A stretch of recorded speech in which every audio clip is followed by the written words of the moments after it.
hadis Nabi yang diriwayatkan oleh Syekh Jalaluddin Asyuyuti, idza balaghal mu'minu minal kibar ma yu'jizuhu anil amal. Ketika ada orang beriman sudah menapaki usia tua renta 40 tahun ke atas, sehingga menjadikan dirinya lemah dari beramal ibadah sama seperti ibadahnya di masa muda, kutiba lahu makana ya'mal, maka dia tetap mendapatkan pahala ibadah di masa tua sama seperti di masa mudanya, meskipun nominalnya atau kualitas atau kuantitasnya tidak sama.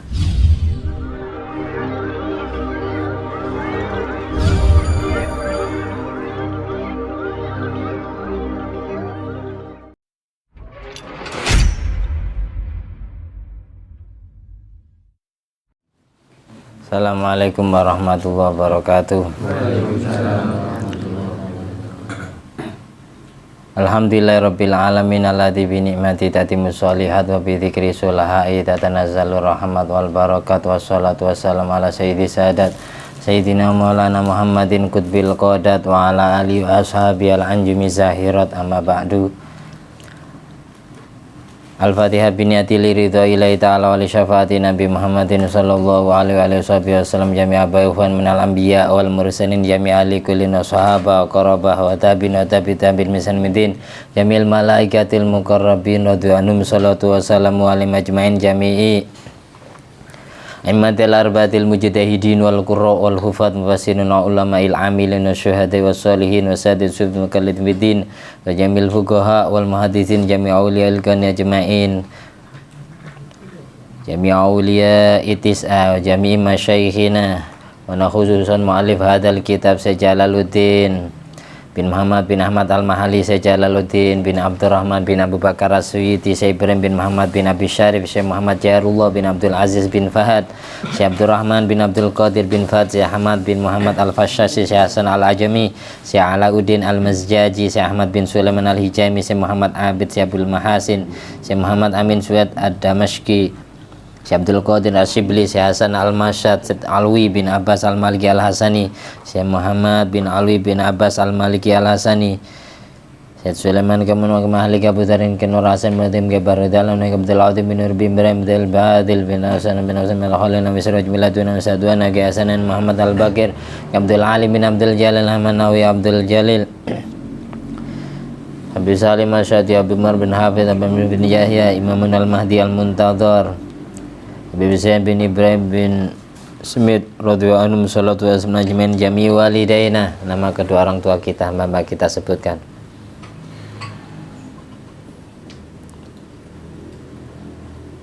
Jami abaina umatina masyaihina zuwajina dzurriyyatina auladina wa talamidina ra'iyatina wasdiqaina wa qarabatina wa ikhwan fiddin wa ahlina wa damina min ummati Muhammadin sallallahu alaihi wasallam wa jamil muslimin wal muslimat wal mu'minin wal mu'minat aina makan min masyariqil ardi ila magharibi al ahya min wal amwat maghfir lahum warhamhum wa'afi wa'fu anhum sya'ulil lana wa lahumul fatihah. A'udzu billahi minasyaitonir rajim. Bismillahirrahmanirrahim. Alhamdulillahi rabbil alamin arrahmanir rahim maliki yaumiddin. Iyyaka na'budu wa iyyaka nasta'in ihdinas siratal mustaqim siratal ladzina an'amta 'alaihim ghairil maghdubi 'alaihim waladdallin. Amin. Kitab yang akan kita baca adalah kitab Tafsir Jalalain, surat At-Tin. Surat At-Tin ayat 4 sekarang yang mau kita baca. Allahumma sholli ala sayyidina Muhammadin wa ala ali sayyidina Muhammad ma'danil judi wal karam mamba'il ilmi wal hilmi wal hikami wa barik wa sallim. Mari bacain bersama-sama. A'udzu billahi minasyaitonir rajim. Bismillahirrahmanirrahim. Wattini wazzaitun wa dhuri sinina wa hadzal baladil amin. Laqad khalaqnal insana fi ahsani taqwim thumma radadnahu asfala safilin illa alladhina amanu wa 'amilus solihati falahum ajrun ghairu mamnun. Fama yukadzibuka ba'du biddin alaysa Allahu bi ahkamil hakimin. Bala wa ana ala dzalika minasyahidin. Allahu akbar.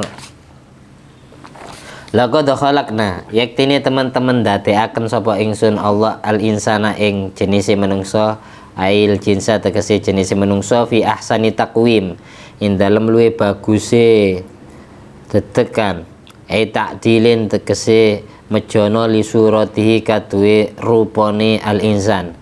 Tuma maka kari-kari rodatna balekaken sapa ingsun Allahu ing insan fi ba'di afrodi dalam sebagian piro-piro ijen-ijeni al insan asfala safilina ing luwe asore piro-piro menungso kang asor.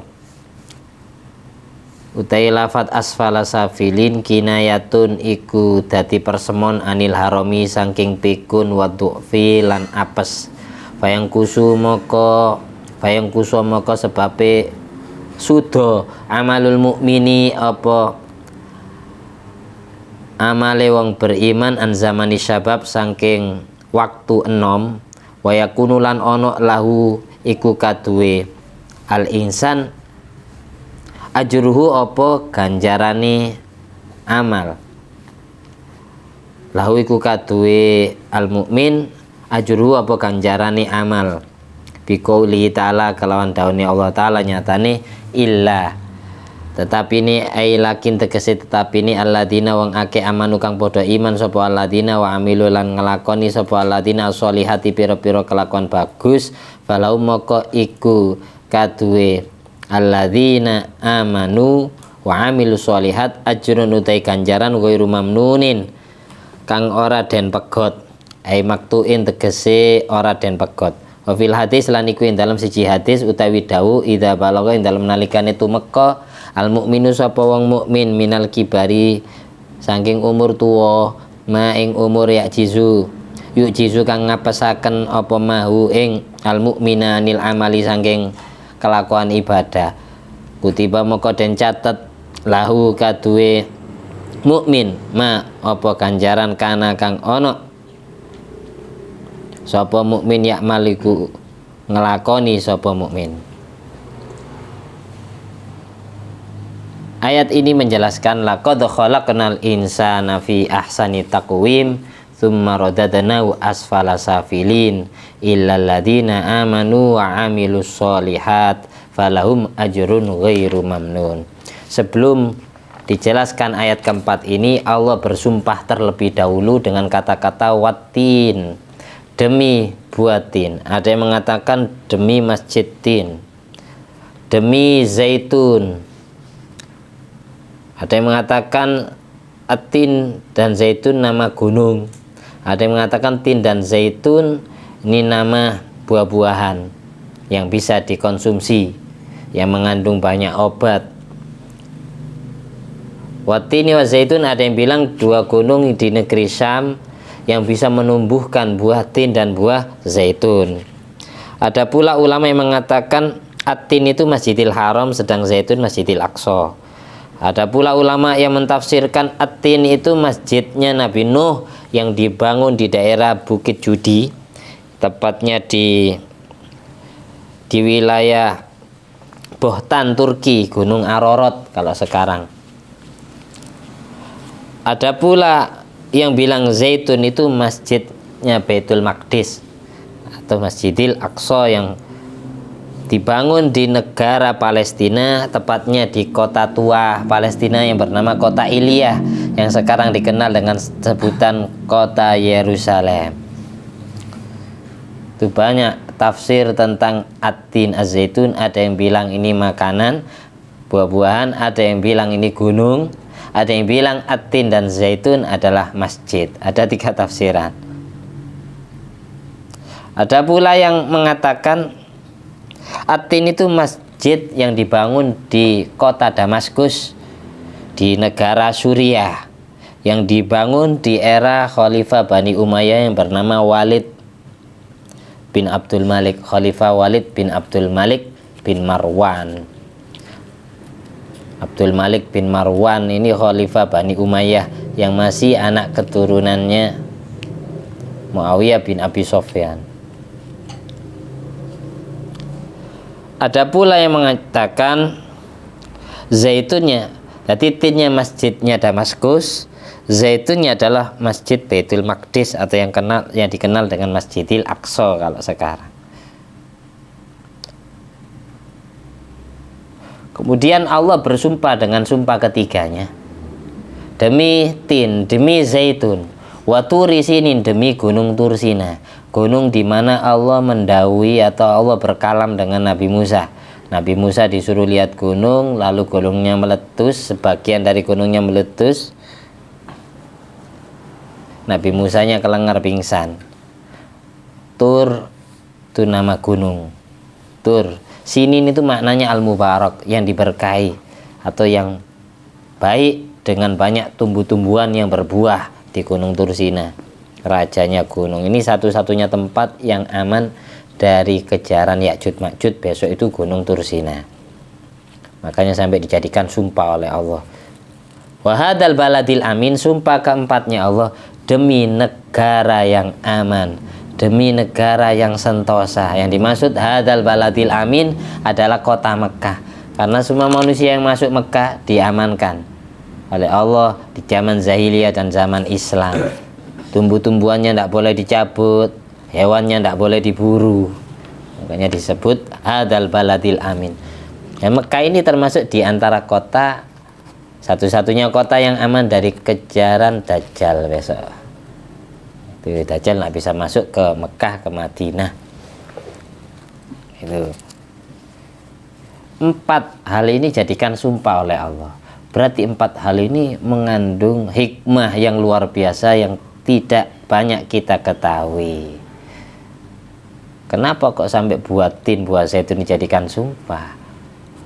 Berarti buah tin dan buah zaitun mengandung obat-obatan dan banyak manfaatnya untuk manusia. Di antaranya kemarin sudah dijelaskan ya, di awal kita pertemuan, bisa dijadikan obatnya orang yang kencing batu, orang kena penyakit bawasir atau ambeien, bisa jadi obatnya orang kena penyakit hernia, ya termasuk ya penyakit ejakulasi dini. Ngerti Mat? Nikah biar ngerti ya. Ya termasuk watin zaitun, ya, bisa menormalkan urat-urat saraf, organ-organ tubuh yang di bawah pusar sampai lutut. Itu mengandung obat luar biasa. Bahkan zaitun itu sudah populer. Kalau zaitun ini tak susah carinya, kalau tin yang susah. Tapi sekarang banyak di Indonesia, di Ponorogo, di Banyuwangi itu banyak petani-petani buat tin. Buat tin itu bentuknya ada yang hijau, ada yang agak kemerah-merahan kayak merahnya itu loh. Apa itu, terong kayak gitu. Saya pernah mengkonsumsi buat tin, pernah. Buat zaitun juga pernah. Bahkan zaitun banyak yang jadi minyak ya, buat minyak urut. Orang khitan kalau diolesi minyak zaitun bisa cepat sembuh. Itu mengandung obat luar biasa. Tapi yang inti dari semuanya itu adalah sebelum Allah mengatakan laqad khalaqnal insana fi ahsani taqwim, Allah terlebih dahulu mengenalkan kita dengan 4 sumpah. Sumpah pertama sumpah dengan buah tin, sumpah kedua buah zaitun, sumpah ketiga Gunung Tursina, sumpah keempat dengan hadzal baladil amin atau kota Mekah, yang dimana di situ ada Masjidil Haram, dimana Mekah adalah satu-satunya kota yang Allah pilih untuk kelahiran Nabi kita, yang sampai saat ini dikenang dengan sejarah Haflatul Maulid, ihtifal bi Maulidir Rasul. Itu tidak boleh kita lupakan. Tempat kelahiran Nabi itu di Mekah. Mekahnya bagian mana? Itu perlu kita ketahui. Sekarang jadi perpustakaan di kota Mekah. Tulisannya besar, Maktabah Makkah Al-Mukarramah. Disitulah tempat Maulidir Rasul, tempat Nabi Muhammad SAW dilahirkan. Laqad khalaqnal insana, sungguh aku, katanya Allah, telah menciptakan jenisnya manusia fi ahsani taqwim, dalam rupa yang paling indah, dalam rupa yang paling sederhana, yang elok dipandang oleh mata. Ai fi a'dali qamatin wa ahsani suratin, tafsirannya ahsani takwim ini yang paling sederhana bentuknya, yang paling indah rupanya. Yatanawal ma'kulau biyadih, manusia bisa mengkonsumsi makanan pakai tangan. Tapi kalau binatang pakai mulut. Ada binatang pakai tangan juga kayak orang hutan. Nah, ada yang pakai mulut. Banyak nyosor pakai mulut kalau binatang. Kalau manusia enggak. Semua manusia makannya pakai tangan. Melalui bantuan tangan. Ini berarti sempurna. Muzayyanan bila ilmi wal fahmi wal akli wat tamyiz wan nutqi wal adab. Manusia diberi hiasan ilmu pengetahuan, pemahaman, akal pikiran, kecerdasan, bisa berucap dengan bahasa yang fasih dan punya adab, etika, tata krama. Jadi penciptaan manusia itu ahsani takwim, paling indah. Coba sampai mikir ke diri kita sendiri aja. Kok seandainya mata ini, kedua bola mata ditaruh di belakang, kita ngelihatnya orang ya lihatnya pasti berpaling terus. Misalnya telinga, kedua daun telinga ditaruh di dahi, satunya di sini. Dengar kan jelek bentuknya. Ndak ahsani takwim lagi, ndak indah. Allah memposisikan hidung di sini, mata di sini, alis di sini, bibir di sini, kan. Tangan di sini, kaki di sini, kelamin di situ. Kan itu. Perut di situ. Indah bentuknya. Paling indah daripada makhluk-makhluk yang lain. Nggak usah bahas jin, wis, nggak usah. Nggak usah. Binatangnya ya kamu lihat ya. Satu-satunya manusia yang kulitnya bisa dilihat, satu-satunya makhluk yang kulitnya bisa dilihat itu cuma manusia. Yang lain ini tertutupi bulu. Kamu mau lihat kulitnya kambing, harus menyibak bulunya. Mau lihat kulitnya kucing, harus nyibak bulunya. Mau lihat kulitnya ayam, harus nyibak bulunya juga. Tapi manusia tanpa perlu disibak kelihatan kulitnya. Makanya dalam bahasa lain, manusia itu dibahasakan al-bashar, karena makhluk yang bisa dilihat kulitnya. Bashar artinya kulit. Kenapa kok bahasa di sini bahasanya al-insan? Karena mahalul khotok wan nisyan, tempatnya salah dan lupa. Kata-kata khotok dengan dosa itu beda loh. Kalau khotok kan ada doa di surat Al-Baqarah. Rabbana la tu'akhidna in nasina au akhtana. Ya Allah, jangan kau siksa aku ketika aku in nasina, ketika aku lupa. Au akhtana, atau ketika aku salah. Kata-kata salah berarti melakukan perbuatan tanpa ada kesengajaan, ini namanya salah, khotok. Tapi kalau sengaja itu namanya dzambun, dosa. Ngerti ya? Itu bedanya. Di Nabi saja pernah khotok, salah, karena insan. Nabi aja pernah lupa. Buktinya kemarin di sejarah surat Ad-Duha, Nabi lupa tidak baca insya Allah, akhirnya wahyu terlambat turunnya. Memang sengaja dibikin gitu, dibikin lupa oleh Allah. Karena yang mengatur skenario film para nabi itu Allah yang jadi sutradaranya. Dibikin lupa, dibikin salah. Saya ulangi lagi. Tidak setiap orang bilang salah itu bilang dosa. Beda. Kalau kita mengatakan nabi dosa, kita yang kufur. Karena semua nabi tidak ada yang berdosa. Ngerti ya? Maksum dari dosa. Kalau nabi salah, bisa kayak Nabi Adam. Salah apa gara-gara makan buah khuldi. Bisa kita katakan salah, tapi tidak bisa kita katakan dosa.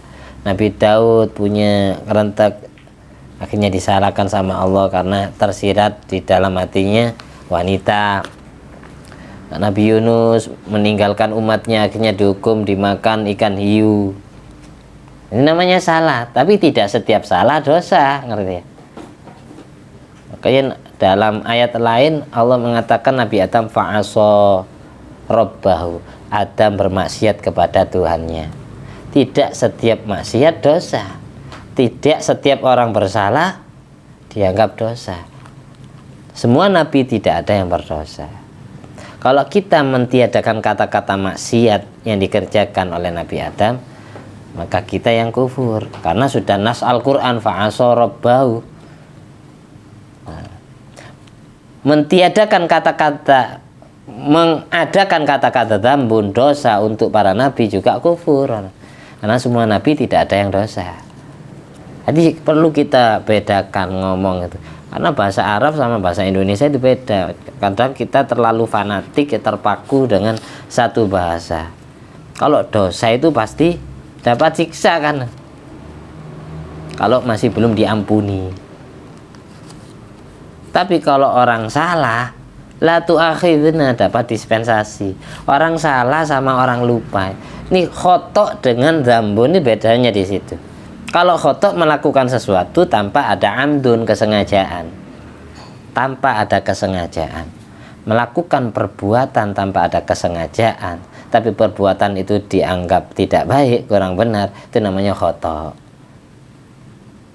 Kalau dzambun melakukan perbuatan tidak benar, tapi dia melakukannya karena amdun, sengaja, itu namanya dzambun, dosa di situ. Kita lanjut ke pembahasan surat At-Tinnya. Insyaallah pembahasan tentang tadi Nabi Adam itu kita bahas di surat Al-Baqarah, itu didetailkan di situ.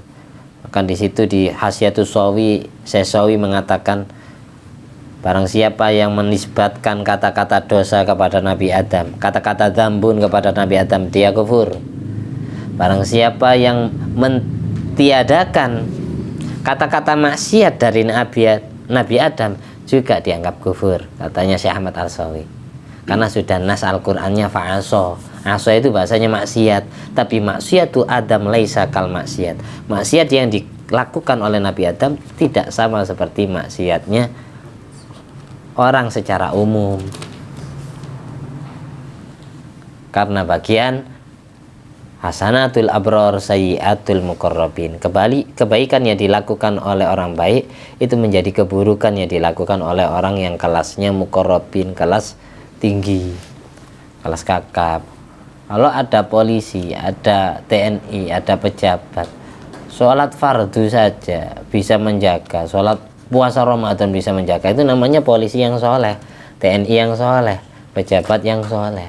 Tapi kalau kelasnya santri, apalagi ustadz, apalagi kiai, kalau tidak melakukan ibadah sunat, hanya menjalankan ibadah fardu, ini dianggap salah besar sama Allah. Hasanatul abror, kebaikan yang dilakukan oleh orang baik, sayyiatul muqarrabin, dianggap jelek ketika nisbat kepada orang yang kelasnya tinggi, kelas nabi, kelas wali. Kalau bagi kelas wali tidak sholat sunat, itu dianggap salah besar sama Allah. Tapi kalau bagi kelas orang biasa, orang soleh biasa, yang penting jaga sholat fardu, ibadah fardu, itu sudah abror, sudah baik, sudah hasanat. Paham ya? Makanya hal yang sepele bagi Nabi Adam, kesalahan sepele dianggap kesalahan besar sama Allah, karena kelasnya Nabi. Bahkan Nabi aja gara-gara ditanyai oleh orang Yahudi tentang ruh, maknanya ruh itu apa, ruh itu gimana, Ashabul Kahfi itu gimana, terus Dzulqarnain itu siapa.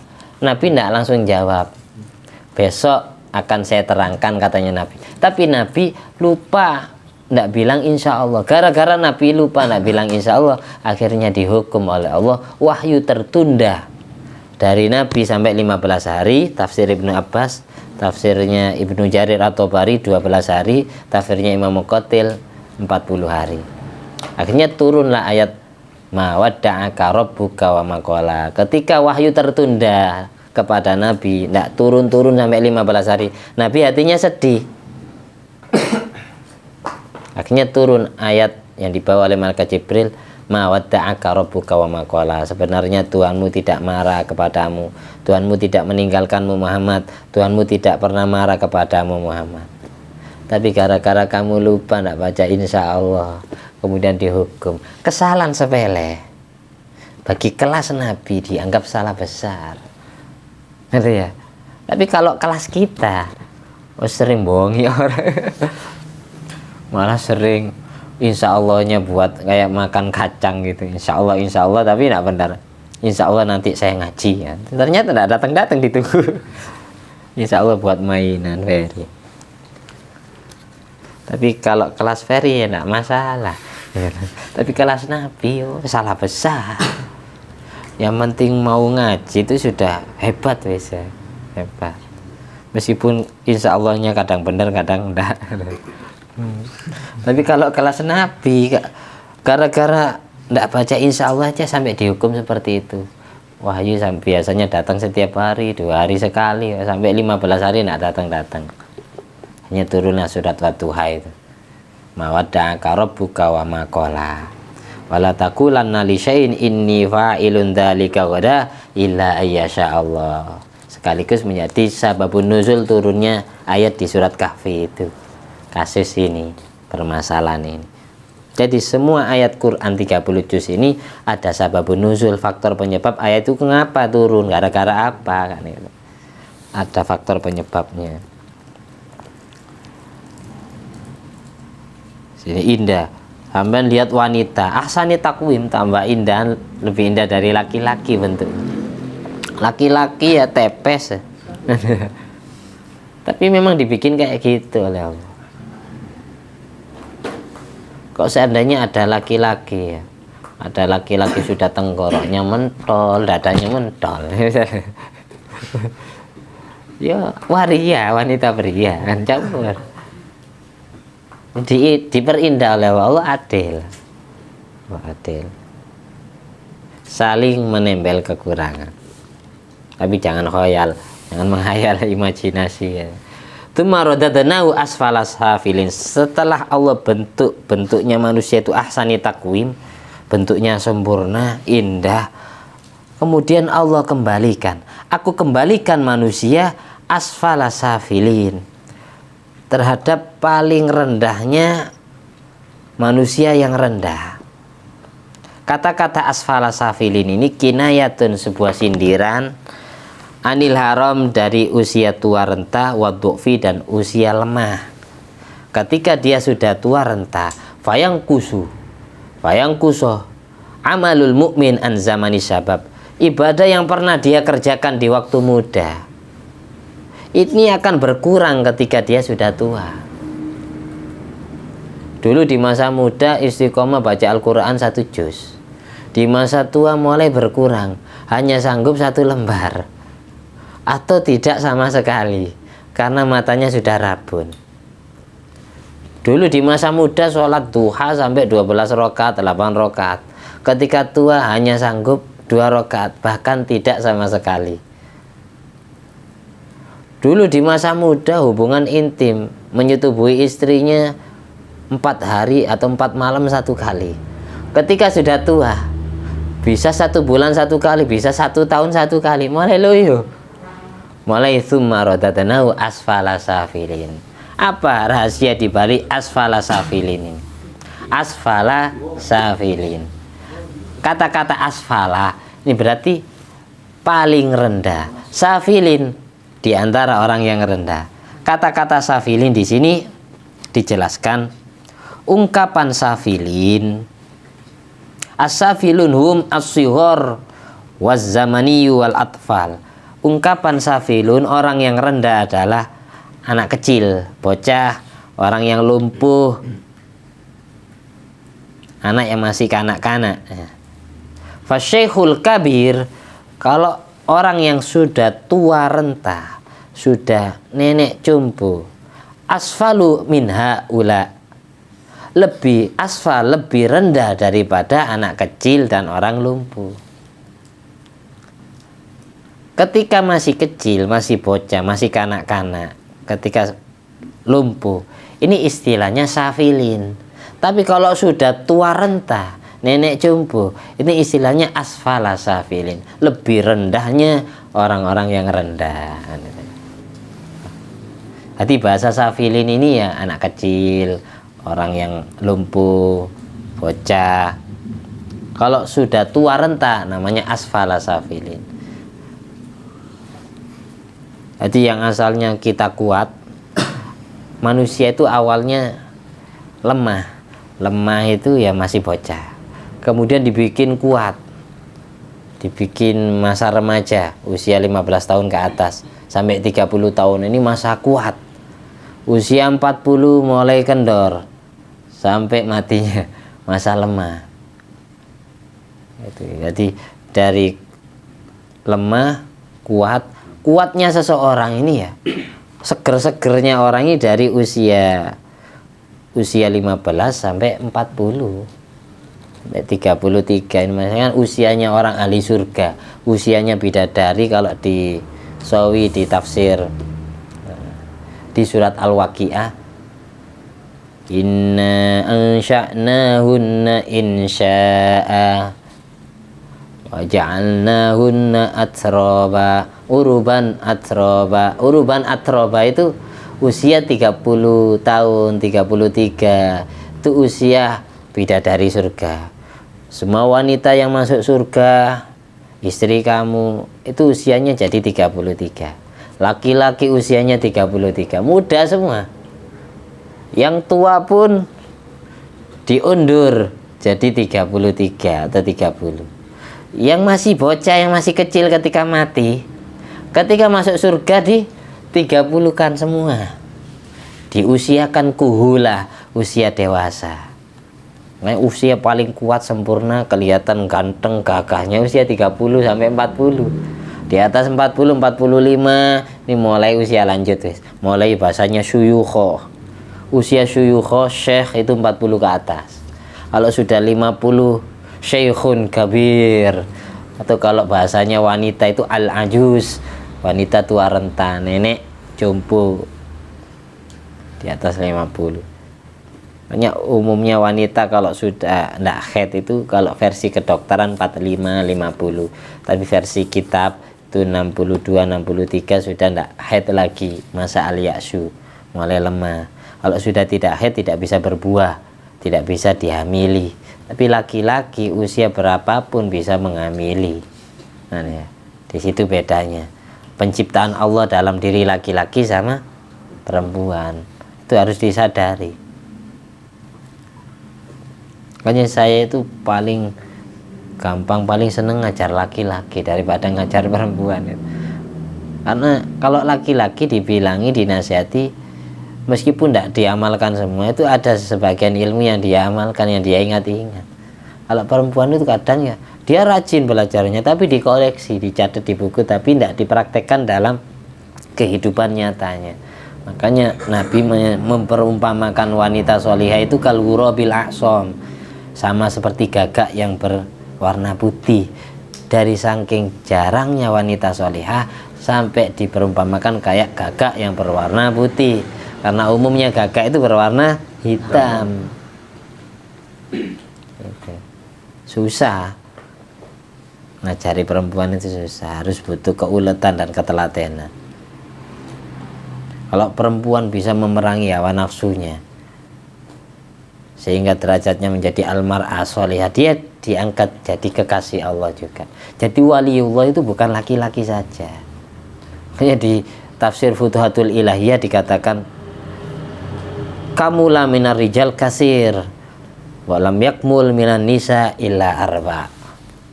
Laki-laki jadi manusia sempurna banyak, tapi perempuan yang jadi manusia sempurna itu jarang, kecuali 4 orang ini: Siti Maryam binti Imran, Siti Asiyah binti Muzahim, Siti Khadijah Al-Kubra binti Huwailid, Siti Fatimah Az-Zahra binti Rasulullah SAW.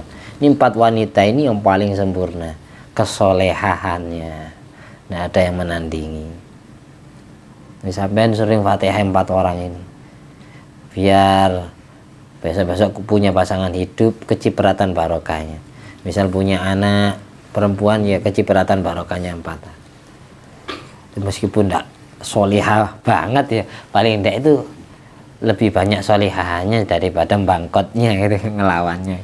Itu sering dihafalkan di Fatihah tiap hari wanita 4 ini, 400 surgawi. Setelah menapaki usia tua renta sehingga amal ibadahnya berkurang, ketika amal ibadahnya berkurang di masa tua, wa yakunu lahu ajruhu, dia tetap mendapatkan pahala sama seperti pahala ibadah yang dia kerjakan di masa tua, di masa muda. Makanya di sini ada pengecualian. Tsumma radadnahu asfalas safilin. Aku kembalikan manusia dari wujudnya yang ahsani takwim, sempurna, gagah, kemudian aku kembalikan ke asfalas safilin, wujud yang paling hina, wujud yang paling rendah, wujud yang paling lemah, karena dia sudah tua renta. Tapi kalau orang yang betul-betul menjaga, alladzina amanu, betul-betul mempertebal imannya kepada Allah dengan mengimani 6 rukun iman yang sudah diajarkan, wa amilu sholihat, dan dia bisa menjaga amal solehnya, jaga sholat fardunya, jaga puasa Ramadannya, jaga ibadah sunatnya, mulai masa muda sampai tua renta, insya Allah dia tidak akan menapaki asfala safilin. Meskipun dia tua tapi awet muda, tapi tetap gagah, tetap sama seperti anak muda. Ini dikecualikan. Falahum ajrun ghairu mamnun. Orang yang beriman dan beramal soleh di masa muda, semisal di masa tuanya dia sudah tidak sanggup beramal sebagaimana ketika masa muda, falahum ajrun ghairu mamnun, dia tetap mendapatkan pahala yang tidak terputus. Karena ada hadis Nabi yang diriwayatkan oleh Syekh Jalaluddin Asyuyuti, idza balaghal mu'minu minal kibar ma yu'jizuhu anil amal. Ketika ada orang beriman sudah menapaki usia tua renta 40 tahun ke atas, sehingga menjadikan dirinya lemah dari beramal ibadah sama seperti ibadahnya di masa muda, kutiba lahu makana ya'mal, maka dia tetap mendapatkan pahala ibadah di masa tua sama seperti di masa mudanya, meskipun nominalnya atau kualitas atau kuantitasnya tidak sama. Misal dulu di masa muda sholat duhanya hanya 12, istiqomah 12 rakaat. Ketika tua dia sanggupnya 2 rakaat atau tidak sanggup sama sekali, maka tetap dicatat oleh Allah sama seperti pahala yang dia peroleh di masa muda. Di situ maksudnya falahum ajrun ghairu mamnun. Orang yang sudah menapaki usia asfala safilin, ketika dia sudah jadi orang yang istiqomah, beramal soleh dan beriman kepada Allah di masa muda, ketika tua tetap pahala itu tidak akan diputus oleh Allah. Kamu dulu ketika masa muda rajin baca Al-Quran 1 juz, gara-gara kamu tua renta terus kamu tidak baca Quran sama sekali, setiap hari dicatat pahala baca Al-Quran 1 juz meskipun tidak baca sama sekali. Dari sini dapat kita simpulkan bahwa masa muda ini ya untuk masa depan tua kita. Aslinya Allah itu pemurah, tapi banyak di antara kita yang menyepelekan. Enak ajaran Islam itu enak, ternyata tidak membuat berat. Ketika sudah tua tidak dipaksakan puasa Ramadan, tidak kuat, tapi tetap dihitung pahala puasa Ramadan. Saya tua, saya tidak kuat nahan lapar itu. 1 jam saja tidak kuat ya. Gampang laparnya, gampang kencingnya, gampang beraknya. Biasanya orang tua kan gitu, gampang kecil itu kan gitu umumnya. Nah, ketika dia tidak sanggup puasa Ramadan, dia tetap dia dicatat sama seperti orang yang puasa. Di situ falahum ajrun ghairu mamnun. Mudah-mudahan yang saya sampaikan ini bermanfaat ya. Idin wa dunya wal akhirah. Mudah-mudahan kita dari muda ini sampai tuanya kita ini tetap jadi orang yang istiqomah, beriman dan beramal soleh kepada Allah, ikhlas mencari ridha Allah dan ikhlas mencari syafaatnya Rasulullah.